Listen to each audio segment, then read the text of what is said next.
आप उस जगह खुद उस रूम के अंदर बैठ सकें जिस रूम को हम काउंसलिंग रूम कह रहे हैं। फिज़िकल होना और है और अवेलेबल होना और है। मेंटली आप किस जगह पर हैं ये सबसे ज़्यादा मैटर करता है। राइट नाउ आपकी बॉडीज़ यहाँ पर रखी हुई हैं पर आपका दिमाग कहीं और है, आपका दिल कहीं और है,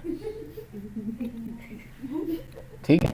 आपकी रूह कुछ और ढूंढना चाहती है। भाई अभी तो आप लोग इधर ही हैं पूरी तरह से, और बेसिकली हमें होना उधर ही चाहिए ना जहां हम हैं। पर नेचुरली ह्यूमन स्टाइल है कि हम डिफरेंट एरिया में ट्रेवल करते रहते हैं और हम वहाँ नहीं होते जहाँ हमें होना चाहिए। उसी की वजह से फिर हम बहुत सारी चीज़ें लेक कर जाते हैं, और जब लेक कर जाते हैं तो बाद में उससे रिग्रेट करते हैं। जैसे आप मार्केट में जाके काम कर रहे हैं ना, तो 6 महीने बाद आपको बहुत सारी चीज़ों का एहसास होगा कि बेस लेवल पे काश वो मैंने उस वक्त सही से कर लिया था। और वो क्यों होता है? क्योंकि अब मार्केट में आके पता चलता है ना कि वो वाली चीज़ अहम थी कि आप सब लोग यहाँ मौजूद हैं, आप लोगों ने कितनी कितनी किताबें पढ़ी हैं, लेकिन जर्नल साइकोलॉजी की बुक आपको खुद समझ आ सकती है। पर्सनैलिटी थ्योरीज कभी आपने पढ़ी हो, किसी एक बुक के एक चैप्टर को उठाएं और आप देखें कि जब वो उस पर्सन के कैरेक्टरिस्टिक्स को एक्सप्लेन करते हुए जाते हैं और फिर आप उसकी हिस्ट्री जो लिखी होती है ना, हिस्ट्री बताती है कि ये खुद किस टाइप का पर्सन था, और फिर उसके कॉन्टेक्स्ट के अंदर जब आप उसके थ्योरी के कंटेंट देखते हैं तो यू रिलेटेड के, क्योंकि इसमें इसके बायसेस मौजूद हैं। दैट इज़ वाई जो थ्योरीज हैं साइकोलॉजी की वो फैक्ट नहीं है। एक ही थ्योरी, कोई शख्स उससे एग्री करेगा, कोई शख्स उससे डिसएग्री करेगा। लेकिन अगर मैं कहूँ कि जो वाटर इसमें पड़ा हुआ है, इस वाटर का फार्मूला क्या है, कोई डिसएग्री कर सकता है? क्योंकि scientifically each and everything is very clear. मैं कहूँ कि जो सूरज हमारे सामने निकलने लगा है, कल ये मगरिब से निकलेगा, कोई मानेगा? कभी भी नहीं निकलेगा। मशरिक से निकलेगा, मगरिब में डूबेगा। जिस दिन हमें वहाँ से निकला दिख गया, उस दिन हम सिर्फ सजदे में ही गिरे हुए होंगे।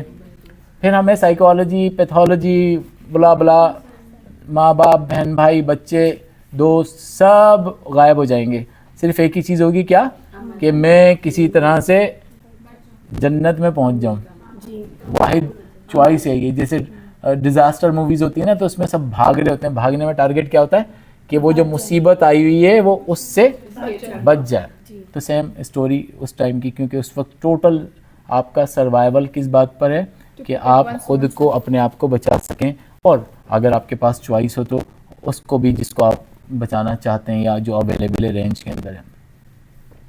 तो बेटे काउंसलिंग सिंपल सा मैकेनिज़्म है, और उसके लिए जो सबसे ज़्यादा ज़रूरी चीज़ है वो आपका पुरसकून होना है कि आप ख़ुद को कितना कंफर्टेबल रखने की प्रैक्टिस किए हुए हैं। आपके लिए कितना ये मुमकिन है कि आप तमाम स्ट्रेसर्स के बावजूद जो आपकी लाइफ में मौजूद हैं उन्हें एक कपड़े की तरह से रूम से बाहर रख के आएँ और एक और गाउन उठाएं मेंटली जिस पे लिखा हो यू आर अ काउंसलर, और आप उसे पहने, और उसे पहनने के बाद जब आप कमरे में बैठे हुए हैं तो वो जो गाउन है वो आपको लीड कर रहा हो इन दैट रोल, जिसे कॉल यूंग कहता है कि मास्क, कि वो मास्क आप यूज़ करेंगे, जो मास्क आपकी पर्सनैलिटी को उस टाइम पे लीड करेगा कि right now you are a counsellor. और काउंसलर के लिए इस वक्त उस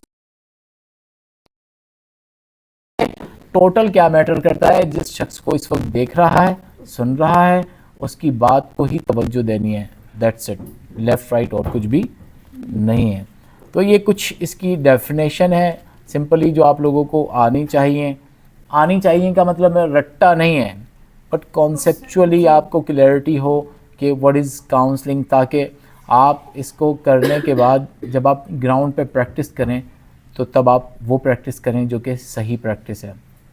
साइकोलॉजी की सबसे अच्छी बात यह है कि हर शख्स को एड्रेस कर सकती है, और सबसे बुरी बात यह है कि मैक्सिमम लोगों को एड्रेस करना आता ही नहीं है। और उससे भी ज़्यादा बुरी बात यह है कि हमें पता ही नहीं है कि हमें किस एरिया में एड्रेस करना चाहिए। हम सब जो है ना सब कुछ करना चाहते हैं। आपका किचन भरा पड़ा हुआ है मुख्तलिफ़ चीज़ों से, क्या सारे मसाले एक ही टाइम में डाल सकते हो? डिपेंड करता है कि डिश क्या पका रहे हो, उसके अकॉर्डिंग आप मसाले यूटिलाइज करेंगे। अब उसके बावजूद भी घर के अंदर अगर 2 3 4 5 खवातीन हैं तो हर एक किसी एक एक डिश के हवाले से स्पेशलिस्ट होती है कि अगर मीठा बनाना है तो ये बनाएगी, बिरयानी बनानी है तो ये बनाएगी, कौरमे बनाने हैं तो ये बनाएगी, कढ़ाइयाँ बनानी है तो ये बनाएगी, बारबेक्यू करना है तो ये करेगी, व्हाटएवर करते आप सभी हैं, लेकिन किसी एक के आप होते हैं कि अगर ये बनाना है तो फिर नाम किसका आएगा? आपका आएगा। तो अब क्या आप में से कोई ये तय कर चुका है कि आप काउंसलिंग में कौन से एरिया की एक्सपर्ट होंगी? और ये कब तय करेंगी? जब आपको पता होगा कि अच्छा एक्सपर्ट भी होना होता है। ठीक है, ये चीज भी एग्जिस्ट करती है कि उस एरिया पे आपका कमांड कितना है, और जितना आपका कमांड किसी एक एरिया में होगा आप उस फील्ड के मास्टर कहलाएंगे। आज की दुनिया के अंदर आप चले जाइए सोशल मीडिया पे, आप साइकोथेरेपी की सर्विसेज देने वाले साइकोलॉजिस्ट, नॉन साइकोलॉजिस्ट भरे पड़े में, और क्या नहीं मिल रहा आपको? वो नहीं मिल रहा जो फील्ड के हवाले से ट्रूली एक्सपर्ट है विद ऑल क्रेडेंशियल्स, कि उसके क्रेडिट्स भी पूरे, उस क्रेडिट्स के साथ वो किसी एक स्पेसिफिक एरिया में काम करने के लिए तैयार भी है, वो नहीं मिल रहा। इसका मतलब है ग्राउंड पूरी तरह खाली पड़ा हुआ। अब आपके लिए पूरी तरह से चॉइस मौजूद है कि आप किसी एक फील्ड का डिसीजन करें कि मुझे किस फील्ड में काम करना है। फील्ड का मतलब एक डिसऑर्डर है कि मैंने माँ बाप की ट्रेनिंग करनी है कि जो बच्चा पैदा होता है उसके बाद क्या करना है। मैंने माँ बाप की ट्रेनिंग करनी है कि जब बच्चे को स्कूल भेजना शुरू करते हैं तो क्या करना है। मैंने माँ बाप की ट्रेनिंग करनी है कि जब पहला बच्चा पैदा होता है तो मियाँ बीवी आपस में कैसे रहें। मैंने माँ बाप की ट्रेनिंग करनी है कि जब पहला बच्चा पैदा होता है तो ज्वाइंट फैमिली में कैसे रहा जाएगा। सारी अलग अलग फील्ड हैं और हर फील्ड के डायनामिक बिल्कुल डिफरेंट है। और अगर आप एक ही फील्ड पे रहते हुए रिसर्च भी वही कर रहे हैं, एक ही फील्ड पे रहते हुए इंटरवेंशंस भी वही कर रहे हैं, तो आपको कोई compete कर सकता है मार्केट में? आज आप उठाइए, गूगल कीजिए कि पाकिस्तान में मेजर डिप्रेसिव डिसऑर्डर को ट्रीट करने के लिए कौन सा साइकोथेरेपिस्ट मौजूद है, आपको क्या रिजल्ट मिलेगा? अंडा। ठीक है, लेकिन अंडे के साथ अगर वो जेनरिक कीवर्ड वाले फॉर्मेट में आएगा तो 5 लाख। क्यों 5 लाख? क्योंकि हर एक लिखा हुआ उसका एक्सपर्ट है, चाहे उसे मेजर डिप्रेसिव डिसऑर्डर की स्पेसिफिकली डायग्नोस्टिक क्राइटेरिया भी याद ना हो, वो आपको ट्रेनिंग करता हुआ नजर आएगा। आप उससे पूछें कि जो आप कह रहे हो कि पर्सन सैड होता है, तो ये सैड होना क्या होता है? कैन यू एक्सप्लेन कि ये जो सैड होना है ये कैसे पता चलेगा कि द पर्सन इज सैड और द पर्सन इज फेकिंग, या पर्सन इज अंडर प्रेशर, या पर्सन इन डिस्ट्रेस? ये अलग अलग लाइन है ना। अगर इस वक्त मैं फेल होकर आया हूं और मेरे चेहरे से उदासी नजर आ रही है तो क्या मैं सैड हूं? ये उस डिस्ट्रेस की वजह से रिफ्लेक्शन है। मैं मेजर डिप्रेसिव डिसऑर्डर वाली सैडनेस तो रिफ्लेक्ट नहीं, 7 दिन तक लगातार ऐसा ही रहा। ये सैडनेस मेरे फेस से रिफ्लेक्ट हो रही है, ना सिर्फ मैं खुद रिपोर्ट कर रहा हूं, और अगर मैं रिपोर्ट नहीं कर पा रहा तो मेरे इर्द गिर्द के जो मेरे बहन भाई या मेरी फैमिली मौजूद है वो रिपोर्ट कर रहे हैं। देन वी काउंटेड कि हाँ this may be again it is not necessary कि वो सैडनेस है, क्योंकि एंग्जाइटी जब बहुत ज़्यादा माइंड में चलती रहे तो वो भी एक टाइम पे आके फ्रीज कर देती है। अब ये कॉम्प्लिकेशंस हैं, ये कॉम्प्लिकेशंस अंडरस्टैंड कैसे होंगी? Once you read it and then apply it. मैं ये कहता हूं बेटे कि वो एरिया कौन सा होगा जिस एरिया में आप खुद स्ट्रगल कर रहे हैं। हम सब की लाइफ में स्ट्रगल है ना। हम में से कौन है जो सोने का चमचा वो सोने का चमचा लेके पैदा हुआ था और वो सोने का चमचा अभी भी उसकी जेब में ही है, उसका पूरा फन पूरी तरह से चल रहा है।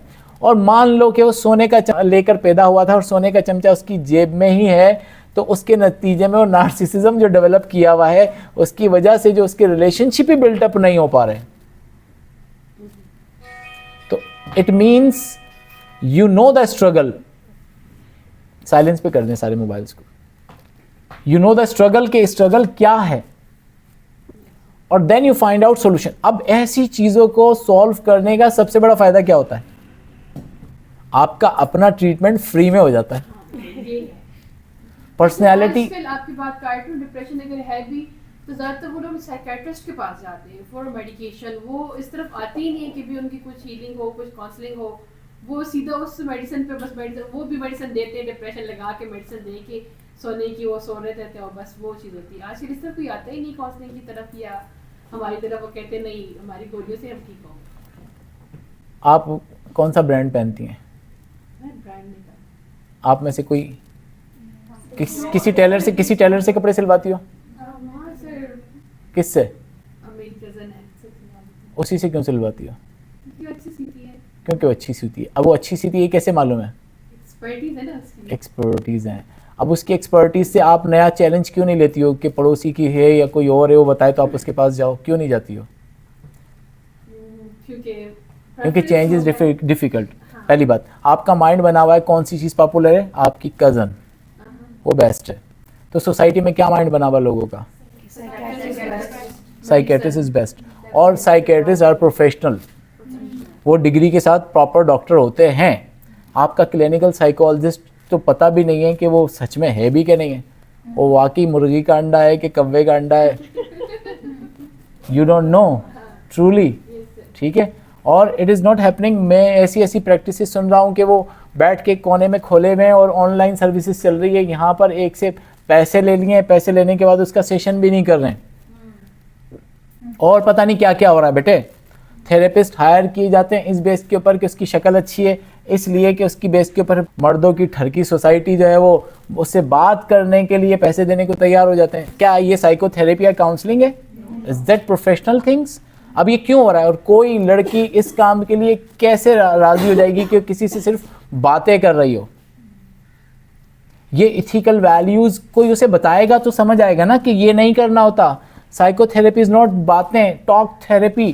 तो टॉक थेरेपी तो एक जेनरिक वर्ड है, लेकिन इट्स नॉट, बातें तो नहीं है ना कि आप उसके साथ बैठ के बात। आपकी थेरेपी का मतलब किसी को खुश करना तो नहीं है, सर्टेन फुलफिलमेंट।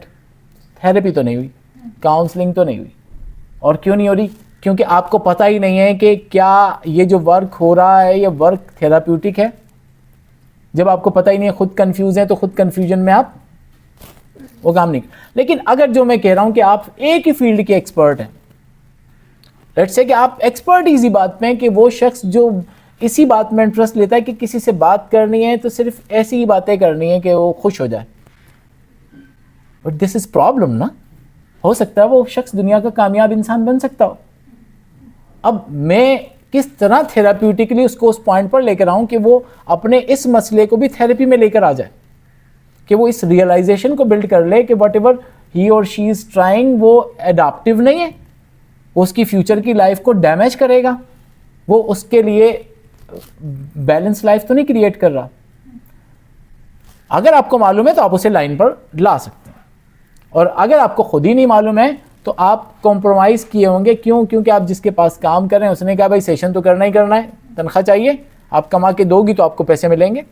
या फिर आपने खुद अपना सेटअप बनाया हुआ है कि यार पैसे तो आ रहे हैं ना, 1000 दे रहा है, 2000 दे रहा है, ठीक है, टाइम गुजर रहा है, ठीक है, बातें कर लो, आपको मिलेंगे ऐसे, बातें कर लो, पैसे ले लो। तो बेटा फिर ये जब चलेगा तो कौन ट्रस्ट करेगा? सही है। आपको अपनी फैमिली में किसी को थेरेपिस्ट को दिखाना हो तो आप कहाँ जाओगे?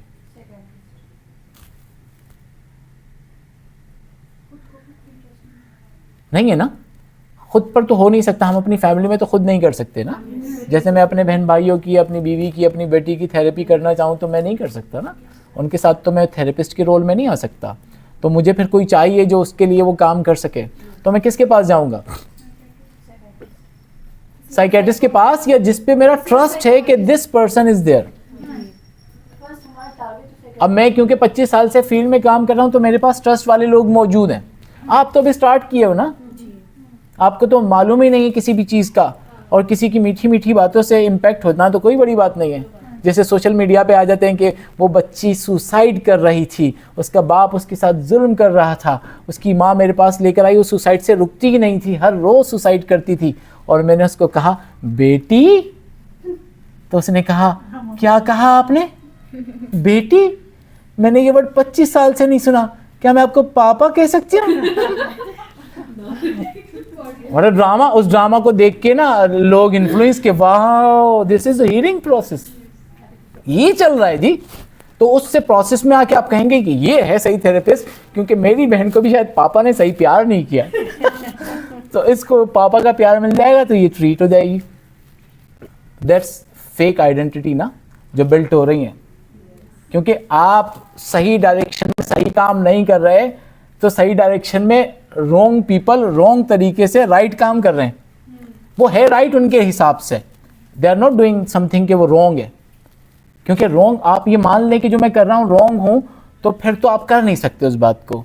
हर उस काम को करने के लिए जो रॉन्ग है और आप समझते हैं कि मैं इसे राइट वे से कर रहा हूँ, नहीं लो। आप एक डाकू से पूछें तो वो आपको बिल्कुल जस्टिफाई करेगा कि उसने जो डाका मारते हुए 2 लोग मार दिए उस वक्त ज़रूरी थे, और उसने कोई ऐसा नुकसान नहीं कर दिया, सीधे जन्नत में चले गए, ठीक हो गया। तो इसलिए ये सबसे ज़्यादा ज़रूरी बात है कि right thing with the right capability, with the right people, at right time, at right place। अब ये बड़ा रिजिड आइडिया है, लेकिन बेटा प्रोफेशनलिज्म तो रिजिड आइडिया से ही है।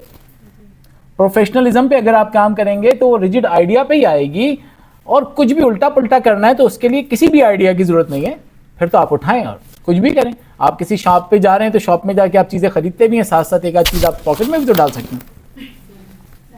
डाल दी ना मैंने?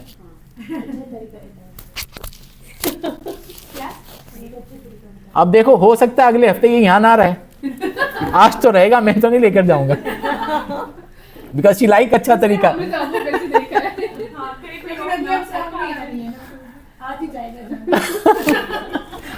आज ही जाएगा तो फिर इल्जाम जो है ना वो शेयर्ड होगा कि एक्सटर्नल भी तो आया था भाई, इसे छुपा के रखो, वापस करना है।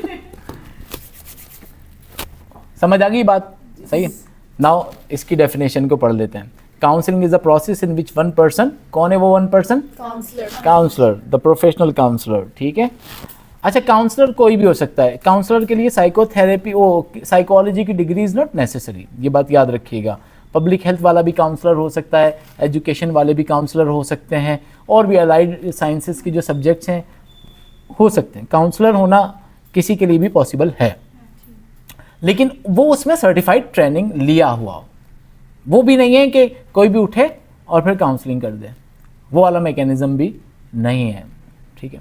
अगर आप लोग, इसकी बड़ी अच्छी मिसालें, पहले के ज़माने में ना जॉइंट फैमिलीज़ जो स्ट्रॉन्ग बॉन्डिंग में होती थी, तो वहाँ जो मैकेनिज़्म होते थे, बड़े जो दादा दादियाँ, अम्मा अब्बा ना, उनकी कैपेबिलिटी होती थी लोगों को गाइड करने की।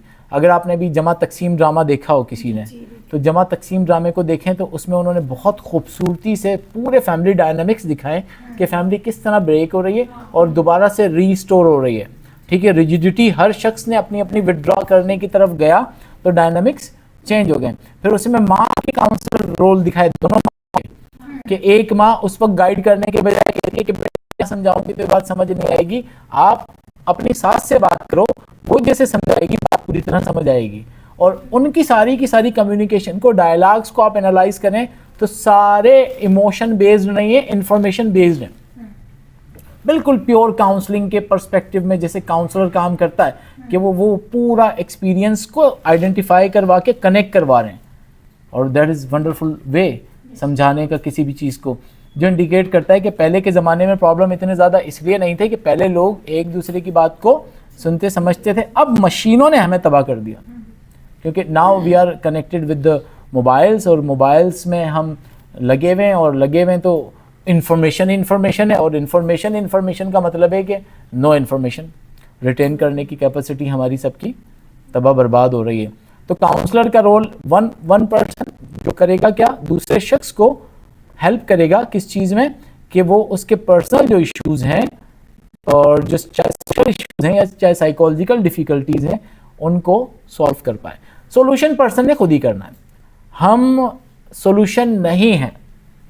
चाहे हम काउंसलर के रोल में हैं, चाहे हम थेरेपिस्ट के रोल में हैं, हमारा रोल सॉल्यूशन देने वाला नहीं है, हमारा रोल उसको उस सॉल्यूशन तक लेके जाने वाला है।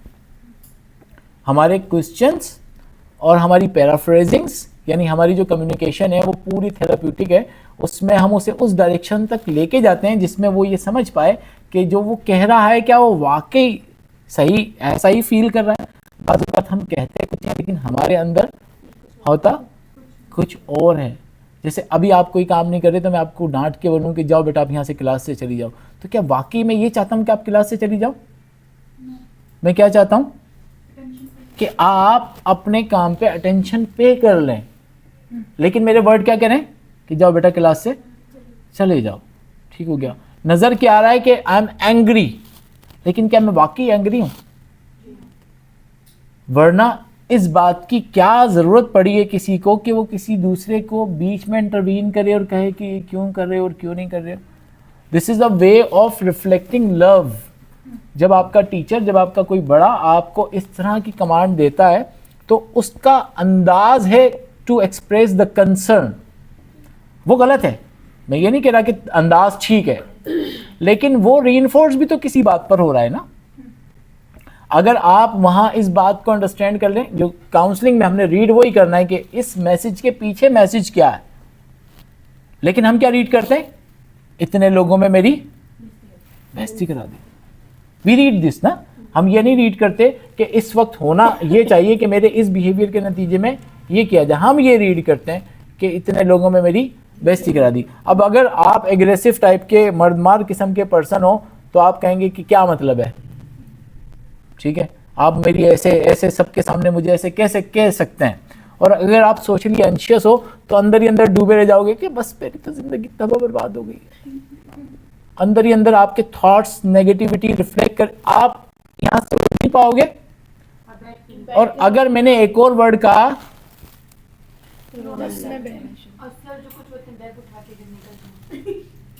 वो निकल जाएंगे ना, वो एग्रेशन है ना, ये पर एग्रेशन तो हुआ ना, ये पैसिव एग्रेसिव भी नहीं है, एक्टिव है, करेगा ये उठकर। वरना होना क्या चाहिए आपके, sir please sir I am really sorry, ये मिस्टेक हो गया and I will not do it again, एक चांस और दे दें। जो सही बच्चे होते हैं ना, जो इमोशनली खुद को हैंडल कर पाते हैं, वो बिल्कुल यही वे इख्तियार करेंगे, एक चांस प्लीज, और उसके बाद सही हो जाएंगे।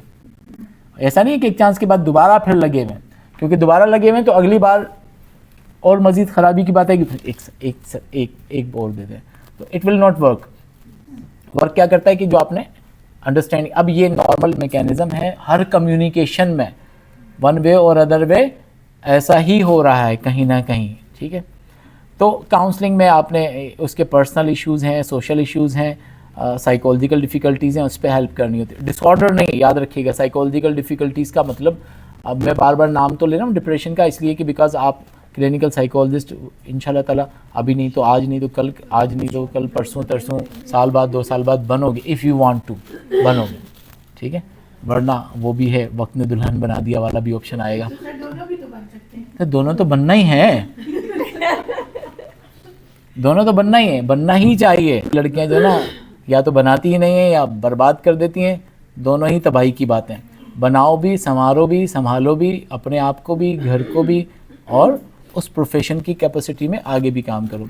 ये मिशन क्लैरिटी होनी चाहिए, क्योंकि नॉर्मली मिस्टेक क्या होती है कि हम अपने स्किल को ना अपनी एरोगेंस में कन्वर्ट कर लेते हैं, और ऑल द टाइम साइकोलॉजिस्ट के रोल में रहते हुए ऑल द टाइम जजमेंटल हो जाते हैं कि अच्छा ये देखो कैसे बैठा हुआ देखे जा रहा है यहाँ पर, ठीक हो गया, चल रहा है, ठीक है, इसको लगाए कि रिकॉर्डिंग करे, काम करे, इज नॉट डूइंग, ये देखो क्या लिख रही हो, सुन नहीं रही हो, इतनी देर से सुना रहा हूँ तो सुनने पे तवज्जो नहीं, लिखने पे तवज्जो लगी हुई है, ठीक हो गया।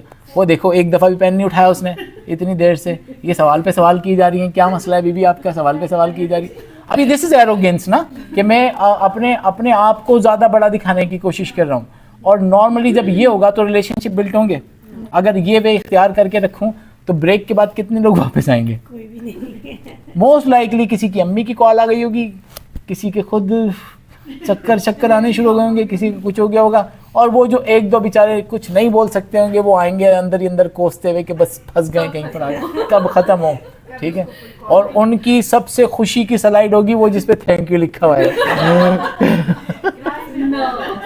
बोलो। सर अगर डिप्रेशन माइल्ड लेवल पे है तो काउंसलिंग दे सकते हैं? डिप्रेशन माइल्ड है? देखो डिप्रेसिव फीलिंग ना आती रहती है, अभी हालांकि हम कितना भी इंटरेस्ट कर रहे हो ना, लेकिन इस फेज में भी ना कोई थॉट, मेरी कोई बात करते करते आपका लाइफ एक्सपीरियंस का पल्स कनेक्ट होगा और अचानक से एक वेव आएगी जो एंजाइटी की या डिप्रेस फीलिंग की होगी, लेकिन वो बस कुछ देर के लिए रहेगी, अगली पल्स में कम बैक। हाँ, अगर कोई ऐसा मसला है जिसमें वो ज़्यादा देर के लिए रुका हुआ है, डिसऑर्डर नहीं है, उसे डिस्ट्रेस कहते हैं। डिस्ट्रेस भी माइल्ड फीलिंग है ना, माइल्ड फीलिंग है, माइल्ड इशू है जिसमें डायग्नोस्टिक क्राइटेरिया पूरा नहीं हो। डायग्नोस्टिक क्राइटेरिया किसी भी डिसऑर्डर का पूरा होने के लिए उस पर्सन की सोशल ऑक्यूपेशनल फंक्शनिंग में से एक या कोई मल्टीपल एरिया प्रॉपरली इम्पेयर्ड होने चाहिए। अगर वो इम्पेयर्ड नहीं है, एवरीथिंग इज़ फाइन, वो सही से जॉब कर रहा है, घर के अंदर सारे मामला ठीक चल रहे हैं, दोस्तों में भी सब कुछ ठीक चल रहा है, सोसाइटी में भी ठीक से उठता बैठता है, लेकिन उसके साथ कोई इशू है, तो वो डिप्रेशन की तरफ इंडिकेशन दे रहा है कि नहीं है, पर डिस्ट्रेस है, बर्नआउट है, ठीक है, जो कहीं ना कहीं किसी ना किसी एक एरिया के अंदर फ्रस्ट्रेशन है। हम फंसे होते हैं बहुत सारी सिचुएशन के अंदर और हमें समझ नहीं आ रहा होता कि हम कैसे उससे एग्जिट लें। तो बाज़ औक़ात एक आइडिया ही होता है, वो आपकी बात सुनते सुनते जस्ट आइडिया लेते हैं कि ओह हो दिस इज़ अ वे, यार ये आइडिया मुझे दिमाग में,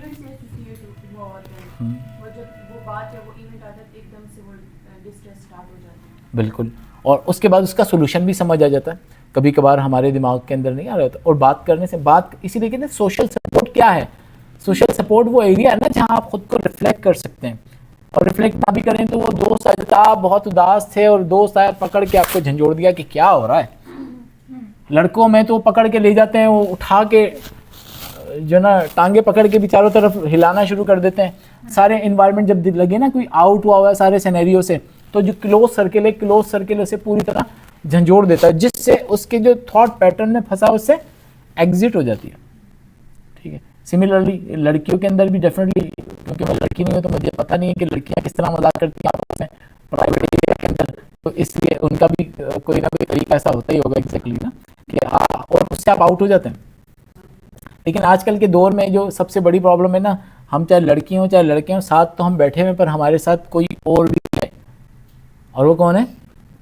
हमारा मोबाइल। वो हमारे साथ ऑल द टाइम है। हम बात करते करते ही हम मोबाइल पे ये भी देखना ज़रूरी है, ये देख, ये वाली वीडियो देख, ये बहुत प्यारी है, हाँ ये ड्रेस अच्छा है। तो आपस के जो पॉइंट हैं वो पॉइंट में भी और किसी की बातें आ रही हैं, ये बार बार क्यों लाइक कर देता है, इस मनहूस को तो लाइक नहीं करना चाहिए। यू डोंट लाइक इट कि वो लाइक कर रहा है, और इसको कभी फुर्सत ही नहीं मिलती कि देख के लाइक भी कर दे। ये सारी कम्युनिकेशन डेफिनेटली चल रही होती है वन वे और अदर वे। चलो जी आगे चलते हैं। सर, वो आपने कहा कि इंसान के माइंड में अचानक से आ जाता है कि अच्छा ये भी सोल्यूशन था, लेकिन फिर वो उसको एग्जीक्यूट करने से भी डरता है, उसकी कंसिक्वेंसेस को वो अगर देखें, अगर उसके हक में फ़ायदेमंद है, लेकिन फिर भी अगर वो दूसरे की लिहाज से देखे ना अपने सराउंडिंग्स के लोगों को, तो फिर भी वो एग्जीक्यूट नहीं कर पा रहा होता है। क्या करें इस सिचुएशन में?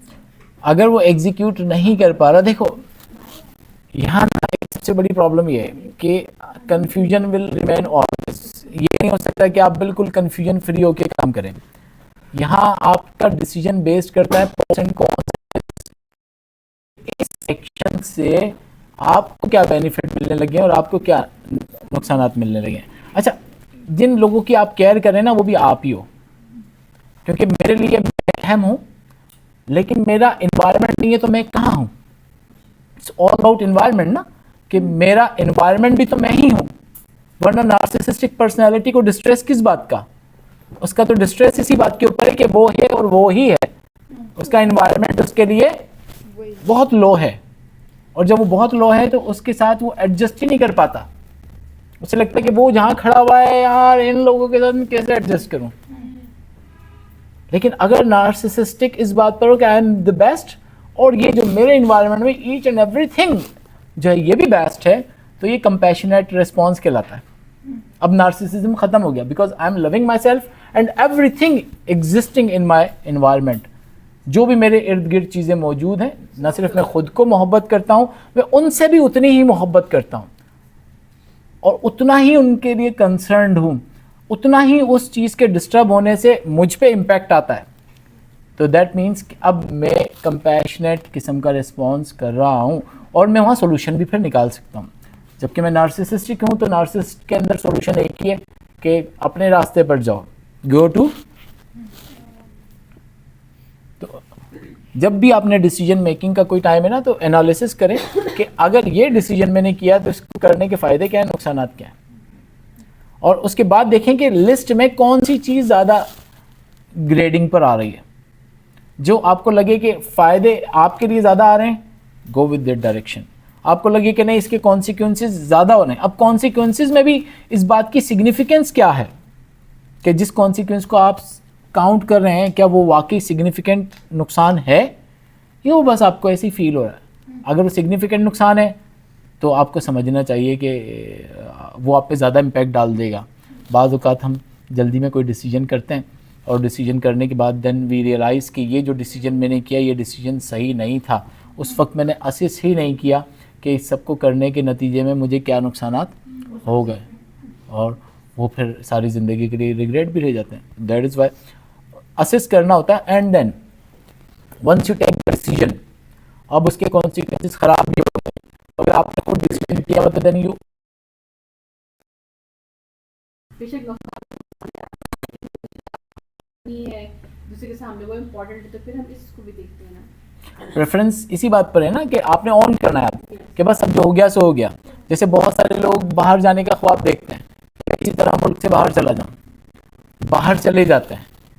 बाहर जाने के बाद उन्हें लगता है कि ये मैंने क्या कर लिया, क्योंकि यहाँ के जो बल्ले बल्ले है पाकिस्तान में जो कुछ भी हो, और पाकिस्तान का जो एनवायरनमेंट है ना वो खुला डुल्ला है हर लिहाज से, ठीक है। बाहर की अपनी लिमिटेशन है, अपने मामलात हैं, सारे काम खुद करने, हर चीज़ खुद करनी है। एंड देन कोई आपको उस तरह केयर करने वाला नहीं होता है। यहाँ आप बीमार हो जाएं तो आपको पूछने वालों की एक लंबी लाइन लगी होती है, आप उससे भी तंग आ जाते हैं कभी कभार कि क्या है। लेकिन अगर वो ना पूछें तो आप उससे भी तंग आ जाते हैं कि कोई पूछता ही नहीं है, तो आपकी खुशहाली तो है ही नहीं ना। तो हर चीज़ के कॉन्सिक्वेंसेज हैं, and if you are ready कि हाँ ये नुकसानात होंगे, आई विल बियर इट। और उसके अलावा भी जैसे जॉब अनाउंस होती है तो उसमें लिखा होता है ये ड्यूटी होगी, ये ड्यूटी होगी, और उसके अलावा जो भी CEO असाइन कर दे, सही। तो इसी तरह से लॉ ऑफ लाइफ के भी ना आपने लिख लिए सारे पॉइंट्स, ये नुकसानात हो सकते हैं, ये नुकसानात हो सकते हैं, उसके अलावा ये भी लिखना चाहिए और इसके अलावा बिफोर अनसीन जो भी नज़र नहीं आ रहे वो भी हो सकते हैं। And I will take care of it, क्योंकि अगर मौत से जो डर जाओ ज़िंदगी नहीं मिलती। जंग जीतना चाहो कश्तियाँ जला देना, फिर बहू जलाने का हक तुम्हें पहुँचता है, पहले अपने आंगन की बेटियाँ जला देना। क्या बात है ना। इस बात पे ना तालियां होनी चाहिए ना।